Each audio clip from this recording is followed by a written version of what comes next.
जय श्री राम दोस्तों, कैसे हैं आप लोग। आइए आज हम लोग बात करेंगे धनेड़ा की मस्जिद, जिसे औरंगजेब ने 1669 में भगवान विष्णु के मंदिर बिंदु माधव मंदिर को तोड़कर उसी के ऊपर गुम्बद का निर्माण करके बना दिया था, जिसे अल मगीर मस्जिद भी कहा जाता है।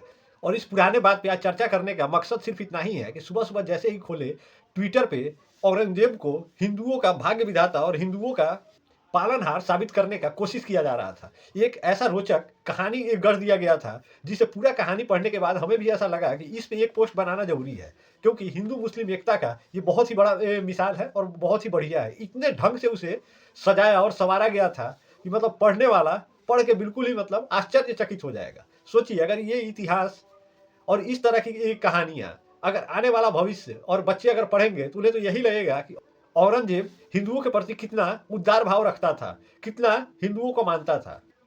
औरंगजेब के शासनकाल में बनारस में ब्राह्मण परिवार की एक लड़की पे उसके सेनापति का दिल आ गया। उसने उस लड़की को 7 दिन का मोहलत दिया कि तुम 7 दिन के अंदर में सज धज कर हमारे दरबार में शामिल हो। उस लड़की ने अपने पिता को जाकर ये घटना बताई। पिता ये बात सुन के अपना सर पीटने लगा। इस पे लड़की ने उससे कहा कि आप एक काम करो, जाकर उस सेनापति से 1 महीने का वक्त ले लो, 1 महीने बाद हम उसके दरबार में जाएंगे। फिर उसके पिता ने वैसा ही किया, सेनापति से मिला, 1 महीने का वक्त ले लिया। फिर उसने पूछा कि अच्छा चलो, अब तो 1 महीने का वक्त ले लिए, आगे अब कैसे क्या करना है। लड़की ने कहा कुछ नहीं, आगे हम बताएंगे।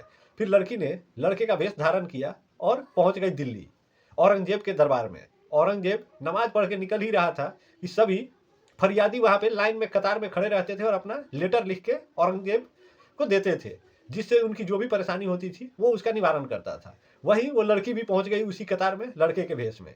लेकिन जैसे ही लड़की ने वो खत औरंगजेब को देना चाहा, औरंगजेब एक रुमाल लेकर और उस पर वो खत रखा। लड़की ने पूछा कि सबका खत आप ऐसे ले रहे हैं, हमारा खत रुमाल पे लेने का क्या मतलब है। उसने बताया कि हम हमारे धर्म में या हम किसी भी गैर महिला को नहीं छूते हैं।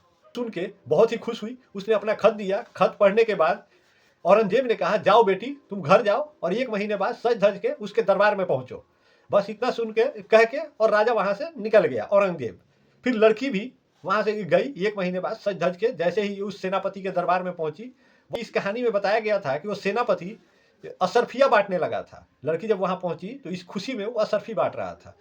कंबल उम्बल ओढ़े एक फकीर वहां उसी भीड़ में था, उसे असरफिया देने गया तो उस फकीर ने अपना कंबल हटाया। सब लोग देख के आश्चर्यचकित रह गए कि वो औरंगजेब ही था। औरंगजेब को देख के सभी के पसीने छूट गए। वहां औरंगजेब ने वहां खड़े सभी सैनिकों को ऑर्डर दिया कि सेनापति को पकड़ो और इसे बांधो। पहले हाथ और पैर बांध दिया और 2 हाथियों में, एक हाथी में हाथ और एक हाथी में पैर बांधा और दोनों हाथियों को 2 अलग अलग दिशा में चला दिया। इससे उस सेनापति का पूरा धड़ 2 भाग में बट गया। आया एक चबूतरे पे ये जाके वहां नमाज पढ़े औरंगजेब उसी के घर के पास। तो उस लड़की ब्राह्मण लड़की के ब्राह्मण पिता ने जहां औरंगजेब नमाज पढ़े वहीं पे एक मस्जिद का निर्माण कर दिया और उसी मस्जिद का नाम धनेड़ा की मस्जिद है।